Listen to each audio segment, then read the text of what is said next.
শেখ হাসিনা আসবে। এখন কবে আসবে? কেউ বলছে আগস্টে আসবে, কেউ বলছে এবছরে আসবে, কিন্তু কে কি বলছে এটা বড় কথা না। শেখ হাসিনা নিজেই বলছে যে আগামী 6 মাসের ভিতরে তিনি বাংলাদেশে আসবেন, এবং তিনি বলছেন যে তোমরা ফাঁসির মঞ্চ রেডি করো, তোমরা জেলখানা রেডি করো, আমি আসব। তো আমিও মনে করি কি যে একজন রাজনৈতিক নেতা তিনি 17 বছর আরও 5 বছর, 96 থেকে 2001 5 বছর, আর 2009 থেকে একটানা 2024 পর্যন্ত বাংলাদেশে রাষ্ট্রীয় ক্ষমতা পরিচালনা করেছেন। তিনি একজন সাহসী রাষ্ট্রনায়ক, একথা স্বীকার করতেই হবে। কাজেই তিনি যে আসতে চাচ্ছে, আসবে, এটা নিছক অনেকে আবার মনে করতেছে যে নেতাকর্মীদের উজ্জীবিত করার জন্য বলতেছে। আমি সেটাও মনে করি না, কারণ সে আসতেও পারে, আবার সে আসতেও পারে। এখন এটা খুবই একটা স্বাভাবিক ঘটনা, কারণ তার জীবনে চাওয়া পাওয়ার আর কিছু নাই। সে বঙ্গবন্ধু শেখ মুজিবুর রহমানের কন্যা, সে অতটুকু ভয় পাবে না। ইতিপূর্বে সে 1981 সালে একবার দেশে ফিরেছে, 1975 সালে সপরিবারে সবাইকে হারানোর পরেও 1981 সালে দেশে ফিরেছেন। 21শে আগস্ট গ্রেনেড হামলা মোকাবেলা করেছেন। এছাড়াও তার জীবনের উপরে অনেক সময় অনেক ধরনের হামলা, ঝক্কি ঝামেলা এসেছে। কাজেই সে যে ভয়ে ভীতু হয়ে যাবে এটা আমি মনে করি না। এছাড়া উনি যে পালিয়ে গেছেন এটাও আমি মনে করি না। পালিয়ে যাওয়া কাকে বলে? যেমন ওই যে পররাষ্ট্রমন্ত্রী ছিল মোমেন সাহেব বলছে যে আমি দাড়ি কাটছি, চুল কাটছি, এই বাসা থেকে ওই বাসা পালিয়ে গেছি, ওই বাসা থেকে ওই বাসা পালিয়ে গেছি। এটাকে পালিয়ে যাওয়া বলে, এটাকে পালিয়ে যাওয়া বলে। কিন্তু শেখ হাসিনা যেটা যেভাবে গেছেন সেটাকে পালিয়ে যাওয়া বলে না।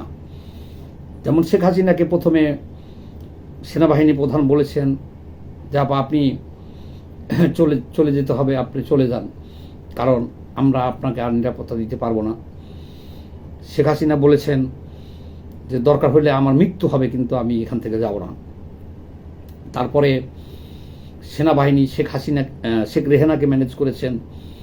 শেখ রেহানাকে বলার পরেও শেখ হাসিনা কিন্তু রাজি হয় নাই যে মরতে হলে বাংলাদেশে মরব। শেষে জয়ের কাছে ফোন দিয়েছে সেনাবাহিনী এবং জয়কে ম্যানেজ করেছে। তারপরে শেষ অবধি শেখ হাসিনা যেটা বলেছেন যে তাকে বলা হয়েছে যে আপনাকে আপাতত এখান থেকে সরিয়ে আমরা গোপালগঞ্জে রাখবো, নিয়ে যেয়ে, তাতে শেখ হাসিনা রাজি হয়েছে।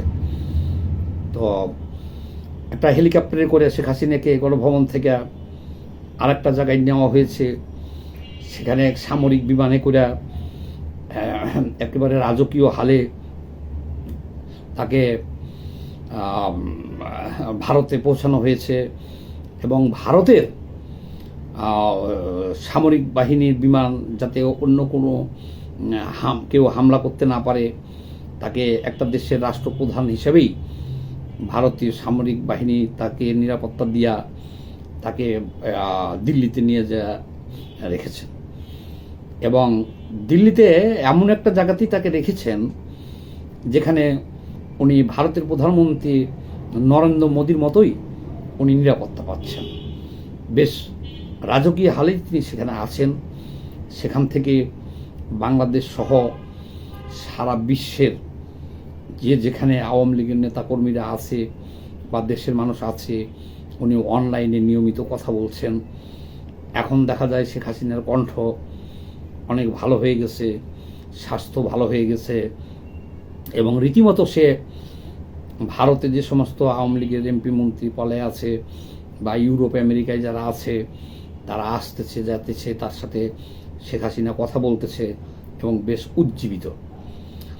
এতে আমরা মোটামুটি আজ করতে পারি যে শেখ হাসিনা আসলে উনি যে বলেছেন যে আমি বাংলাদেশে আসব, এবং ইতিমধ্যেই ট্রাভেল পাস বাংলাদেশের যে ওখানে রাষ্ট্রদূত আছেন, হাইকমিশন আছেন, দূতাবাস আছে, সেখানে উনি ট্রাভেল পাসও চেয়েছেন। কাজে আমি এটাকে বিশ্বাস করি, এটাকে অবিশ্বাস করি না যে শেখ হাসিনা যদি বাংলাদেশ সরকার ট্রাভেল পাস দেয় তাহলে উনি আসবেন।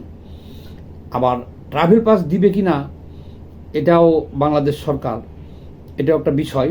ট্রাভেল পাস বাংলাদেশ সরকার দিবে বলে আমার মনে হয় না। কারণ আমি বলি, শেখ হাসিনা আসলে দেশে একটা বিশৃঙ্খলার সৃষ্টি হবে। কারণ আপনি ধরে নেন এদেশের 30% লোকও যদি আওয়ামী লীগ করে তাহলে সংখ্যায় বেশ কয়েক কোটি হয়ে যায়। এবার এদেশের 30% লোকও যদি আওয়ামী লীগ করে তাহলে সংখ্যায় বেশ কয়েক কোটি হয়ে যায় এর সংখ্যাটা। কাজেই শেখ হাসিনা আসলে, যেমন ধরেন আমরা শুনতেছি যে শেখ হাসিনা আসলে সেদিনকে অন্ততপক্ষে 2 কোটি আওয়ামী লীগার এয়ারপোর্টে উপস্থিত হবেন। 2 কোটি না হয়ে যদি 1 কোটিও হয়, 1 কোটি না হয়ে যদি 50 লাখও হয়, তাহলে 50 লক্ষ লোককে মোকাবেলা করার মতো শক্তি কি বাংলাদেশ সরকারের আছে? আর যদি মোকাবেলা করতে যাই তাহলে কিন্তু একটা বড় ধরনের রক্তাক্ত পরিস্থিতি সৃষ্টি হবে। সেই হিসেবে বাংলাদেশ সরকার কোনোভাবেই ট্রাভেল পাস বা অনুমতি এই মুহূর্তে আমার মনে হয় না শেখ হাসিনাকে দিবে।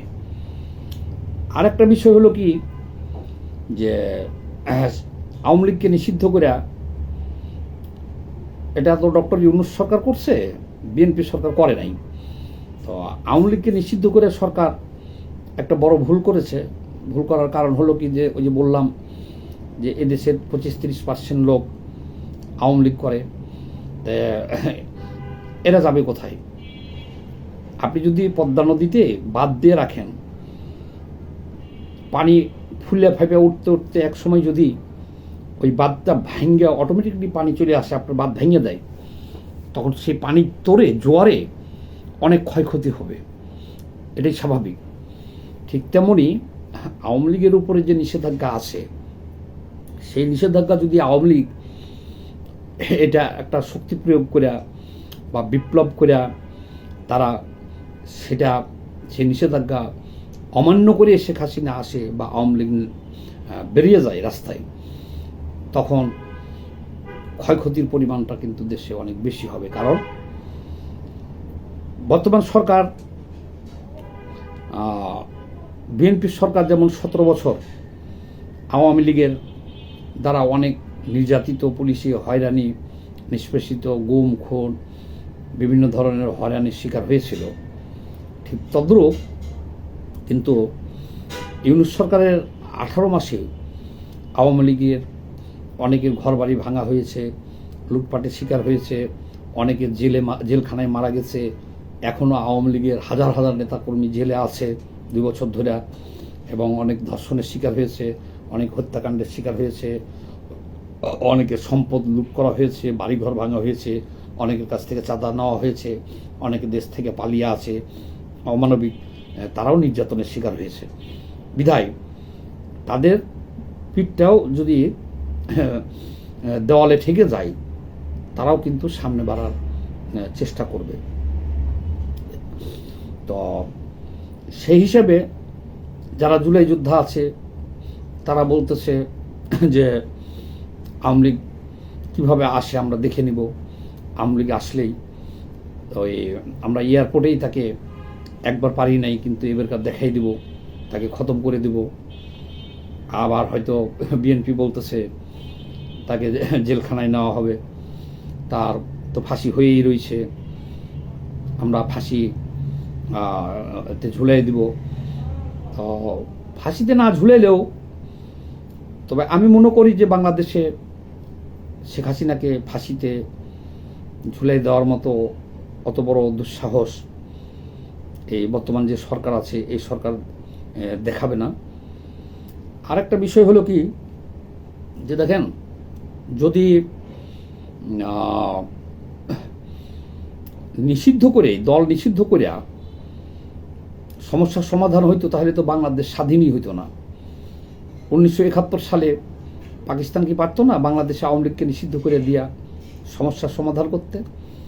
নিষিদ্ধ জিনিসের উপরে মানুষের কিন্তু বেশি থাকে, কৌতূহল বেশি থাকে। আওয়ামী লীগকে নিষিদ্ধ করে আওয়ামী লীগকে নির্বাচনের বাইরে রেখা আওয়ামী লীগ কিন্তু এখন জনগণের সহানুভূতি পাইছে। আর যাই হোক, এদেশের মানুষ এই যে জামাত এনসিপি যে ৭৭টা আসন নিয়ে সংসদে গেছে, বিরোধী দলীয় নেতা হয়েছে, আওয়ামী লীগ থাকলে তারা কি এই পজিশনে যাইতে পারতো? তারা এই পজিশনে যাইতে পারতো না। কাজেই আওয়ামী লীগকে নিষিদ্ধ করে একদিক দিয়ে লাভবান হলে বিএনপি জামাত এনসিপি হয়েছে। আওয়ামী লীগ থাকলেও হয়তো আওয়ামী লীগ বিরোধী দলে যাইতো, আর বিএনপি এখন যে সরকারে আছে হয়তো আসন কিছু কম পাইলেও তারা সরকারেই থাকতো।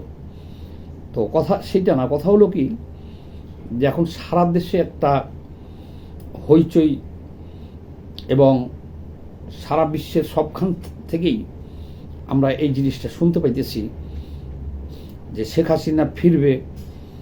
এতে আওয়ামী লীগের এক শ্রেণীর লোক আছে, তারা ঈদের আমেজে আছে, তাদের মন ভালো হয়ে গেছে, এবং আওয়ামী লীগের কর্মী সমর্থকদের ভিতরে একটা চাঙ্গা মনোভাব আমরা দেখতে পেতেছি। আর এই হলো একভাবে হলো শেখ হাসিনার ফেরার সম্ভাবনা, হলো একভাবে হলো এইটা। আর আরেকভাবে আছে শেখ হাসিনার এটা। আর আরেকভাবে আন্তর্জাতিকভাবেও আমরা দেখতেছি যে এখন শেখ হাসিনা একটা কথা বললে সেটা বিশ্বের সকল গুরুত্বপূর্ণ মিডিয়ায় আসতেছে। ওই দিন মার্কিন পররাষ্ট্রমন্ত্রী এই যে ভারতে বারবার আসতেছে, বলতেছে সে যে শেখ হাসিনার সরকারকে পরিবর্তন করাটা আমাদের উচিত হয় নাই। তো আসলে কি শেখ হাসিনার সরকারকে কোন ম্যাটিকুলাস ডিজাইনের মাধ্যমে কিভাবে পরিবর্তন করা হয়েছে? 2024-এর যে সরকারটাকে 17 বছর ধরে আন্দোলন করে কিছু করতে পারে নাই, তো হঠাৎ করে 36 দিনের আন্দোলনে এইভাবে শেখ হাসিনা সরকারের পতন হলো। এখন এই পতনের পিছনে অনেক কিছু শোনা যাইতেছে যে 7.62 দিয়া মানুষকে হত্যা করা হয়েছে, 7.62 দিয়ে মানুষকে হত্যা করা হয়েছে, পুলিশে এসব মানুষকে হত্যা করা হয় নাই, ম্যাটিকুলাস ডিজাইনের অংশ, অনেক ডলার ইনভেস্ট করা হয়েছিল। তো এগুলো সব আস্তে আস্তে বেরিয়ে আসতেছে এবং আশা করি আমরা আরও সব বেরিয়ে আসবে, আসল ঘটনাগুলো বেরিয়ে আসবে। তবে পরিশেষে আমরা এটা বলতে পারি শেখ হাসিনা ফিরবে, শেখ হাসিনা ফিরবে। তবে রাজনীতিতে শেষ কথা বলতে কিছু নাই, এরকমভাবে ডেট তারিখ নির্ধারণ করে কিছু হয় না রাজনীতিতে। যেমন শেখ হাসিনার হঠাৎ পরিবর্তন হয়েছিল, সেরকম ডিপ স্টেট বলে একটা কথা আছে।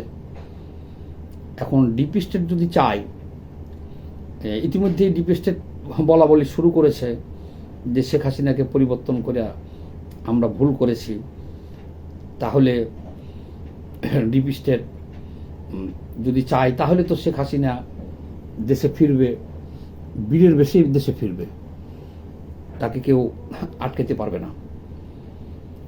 সবাই এই ভিডিওটা একটু বেশি বেশি করে শেয়ার দিন।